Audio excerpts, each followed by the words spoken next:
Bismillahirrahmanirrahim. Assalamualaikum warahmatullahi wabarakatuh. Ahlan wa sahlan wa marhaban bikum. Selamat datang teman-teman di video ini. Bersama saya Muhammad Isjan Mutakin. Kali ini kita akan membahas kitab An-Nahwul Wadih. Ini adalah salah satu buku kaidah bahasa Arab yang diajarkan di banyak tempat, ya terutama di Indonesia, sangat populer sekali dan diajarkan di banyak sekali pondok pesantren, salah satunya di Gontor dan pondok-pondok cabang dan alumninya. Ini cukup basic ya, cukup dasar, dan ini dibuat oleh dua orang tokoh yang sangat ngetop ya. Pertama namanya Ali Al-Jarim, kedua Mustafa Amin. Dan ini digunakan di tingkat-tingkat dasar dari sekolah-sekolah formal ya. Oke, langsung saja. Di pertemuan kali ini saya akan membahas salah satu judul yang paling dasar, yaitu judul pertama yang akan membahas tentang al-jumlah al-mufidah atau suatu kalimat efektif di dalam bahasa Arab. Oke, langsung saja ya. Jadi pembelajaran dengan kitab Nahwu Wadih ini tidak banyak penjelasan ya, dimulai langsung dengan contoh, baru nanti dijelaskan apa sih kaidah yang bisa diambil dari contoh-contoh tersebut. Oke, yang pertama, al-bustanu jamilun. Al-bustanu jamilun. Al-bustan artinya taman, jamilun artinya bagus. Yang kedua, asyamsu tali'atun. Asyamsu tali'atun. Asyamsu artinya matahari ya, tali'atun artinya terbit. Di matahari terbit. Syamma aliyun wardatan. Syamma aliyun wardatan. Syamma artinya mencium, Ali nama orang, wardatan artinya bunga. Bunga mawar ya. Ali mencium bunga mawar. Qatafa Muhammadun zahratan.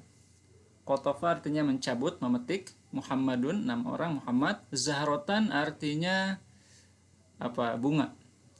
Muhammad memetik bunga. Ya'ishu samaku filma. Ya'ishu artinya hidup. As-samaku artinya ikan. Filma artinya di air. Ikan itu hidup di air. Yaksurun nakhilu fi iqlimi Misra. Yaksur artinya banyak. An-nakhil artinya pohon korma. Fi iqlim di daerah Misr, Mesir. Banyak pohon korma di daerah Mesir. Oke, ini adalah contoh-contoh al-jumlah al-mufidah. Saya masuk ke pembahasan al-bahsu. Idza ta'ammalna at-tarkib al-awwal, jika kita perhatikan susunan kata yang pertama, maksudnya yang ini ya, nomor 1 ini ya. Yang al-bustanu jamilun ini. Wajadna yatarakkabu min kalimatain. Kita mendapatinya tersusun dari dua kata. Ihdahuma al-bustan, salah satunya kata bustan, wasaniyatu jamilun, dan yang kedua kata jamilun. Fa idza akhadna al-kalimah al-ula, dan jika kita ambil kata pertama wahdaha sendiri, fahiya yaitu al-bustan. Nah, al-bustan ini artinya taman ya. Lam nafham illa ma'anan mufrodan. Kita tidak memahami apapun ya kecuali makna satuan. Jadi kalau taman saja ya sudah kita tahu bahwa itu artinya taman, tetapi tidak memiliki efek ya, tidak menjadi kalimat yang efektif. La yakfi litakhatub, yang tidak cukup untuk berkomunikasi. Ya, takhatub maknahu berkomunikasi. La yakfi tidak cukup. Wa kadzalikal hal, dan demikian juga idza akhadna al-kalimah, jika kita ambil satu kata asaniyah, yang kedua wahdaha sendiri saja, wahia jamilun, yaitu kata jamilun. Nah, kita ambil kata jamilun saja. Kalau yang tadi kan bustan saja, kalau ini kita ambil jamilun saja. Walakinna idza dhammamna ihdal kalimatain ilal ukhra. Nah, jadi kalau jamilun saja juga tidak ada makna efektifnya, cuma bagus saja ya. Walakinna, tetapi kita idza dhammamna ihdal kalimatain ilal ukhra, kalau kita gabungkan kata pertama dengan kedua, ala nahwil ladzi fit tarkib, seperti yang ada di susunan kata itu, di contoh itu, wa qulna al-bustanu jamilun, dan kita katakan tamannya bagus, fahimna ma'nan kamilan, kita memahami makna yang lengkap, wastafatna faidatan tammah, dan kita mendapatkan manfaat yang sempurna. Wahiyya ittisaful bustan bil jamal, yaitu bahwa taman itu memiliki sifat yaitu sof bil jamal, dengan sifat keindahan. Walidzalik yusamma hadzal tarkib jumlatan mufidah. Karena itu susunan kata ini disebut yusamma jumlatan mufidah, atau kata yang efektif, yang memberi efek, ya afada yufid, memberi manfaat. Wa kullu wahidatin minal kalimatain tu'attu juz'an, dan setiap kata dari kedua kata itu tu'attu di juz'an, bagian, min hazil jumlah, dari kalimat tersebut. Jadi masing-masing kata itu adalah bagian dari satu kalimat yang lengkap, yang sempurna, ya. Wa hakaza yuqalu fil amsilah al-baqiyah. Dan demikian juga yang terjadi dalam kalimat-kalimat selanjutnya, ya. Contoh 1, 2, 3, 4, 5, 6 sampai terakhir tadi itu pembahasannya sama seperti itu, ya. Kalau dipotong satu kata saja, taman bagus. Misalkan kalau saya katakan taman saja, maka itu tidak memberi efek, ya, tidak memberi manfaat. Tapi kalau saya katakan tamannya bagus, nah maka itu menjelaskan sesuatu yang kita ajak bicara menjadi paham. Nah, begitu, ya. Itulah yang dimaksud dengan kalimat efektif, atau yang dalam bahasa Arab disebut jumlah mufidah. Wa bihadza nara annal kalimah wahdaha la takfi fit takhatub. Dengan begini kita melihat bahwa satu kalimat saja, satu kata saja, ya, kalimat dalam bahasa Arab artinya kata, satu kata saja tidak cukup untuk berkomunikasi. Wa annahu la budda min kalimatain. Maka harus ada dua kata, fa aksar atau lebih, hatta yastafidal insan faidatan tammah, sehingga manusia, orang bisa mengambil manfaat darinya dengan manfaat yang sempurna, sehingga kalimatnya menjadi sempurna.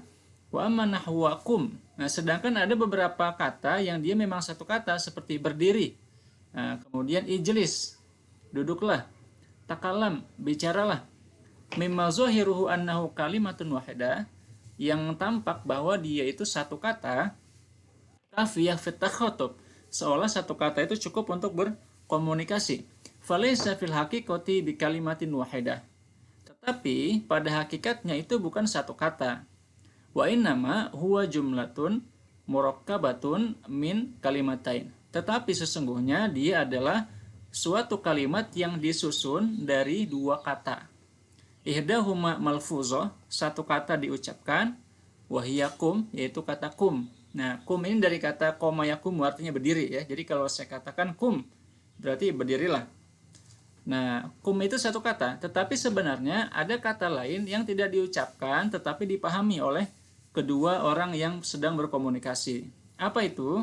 Wal ukhra ghairu malfuzah. Ada satu kata yang tidak diucapkan, yaitu anta. Jadi kalau saya katakan berdiri, sebenarnya ada kata kamu setelahnya, berdiri kamu gitu kan, tapi kata kamunya tidak diucapkan, orang lain sudah paham. Maka dia tidak terdiri dari satu kata, tetapi sebenarnya terdiri dari dua kata, yang satu diucapkan, yang satu tidak diucapkan. Ya, itu kata anta, allati yafhamu hasami' minal kalam, yang dipahami oleh pendengar berupa perkataan, wa in lam yuntaq biha, meskipun tidak diucapkan, yang dengar sudah paham bahwa yang dimaksud itu dia, gitu ya. Kum anta. Tetapi yang dikatakan hanya kum. Nah, antanya tidak diucapkan tetapi sudah dipahami meskipun tidak disebutkan. Itulah kenapa kata kerja, perintah, itu terdiri dari satu kata. Ya, karena sebenarnya dia terdiri dari dua kata, cuma yang satu diucapkan, yang satu tidak. Oke, jadi apa kaidahnya? Ini kaidah yang bisa kita ambil dari materi pertama ini tentang jumlah mufidah, tentang kalimat efektif yang sempurna. At-tarkib alladhi yufidu faidatan tammah yusamma jumlah mufidah. Susunan kata yang memberikan efek yang sempurna disebut dengan jumlah mufidah atau kalimat yang efektif. Wa yusamma aidan kalaman, dan disebut juga istilah lainnya adalah kalam. Oke, yang kedua al-jumlah al-mufidah qad tatarakkab min kalimatain wa qad tatarakkab min aksar. Suatu kalimat efektif terkadang terdiri dari dua kata. Wa qad tatarakkab min aksar, dan terkadang terdiri dari lebih dari dua kata. Wa kullu kalimatin fiha tu'attu juz'an minha, dan setiap kata di dalamnya dianggap bagian dari kalimat tersebut. Oke, itu dia teman-teman materi kita untuk hari ini yang pertama ya, materi tentang jumlah mufidah. Mudah-mudahan ada manfaatnya, nanti teman-teman bisa lihat latihan-latihannya untuk lebih melatih lagi. Ya, wassalamualaikum warahmatullahi wabarakatuh.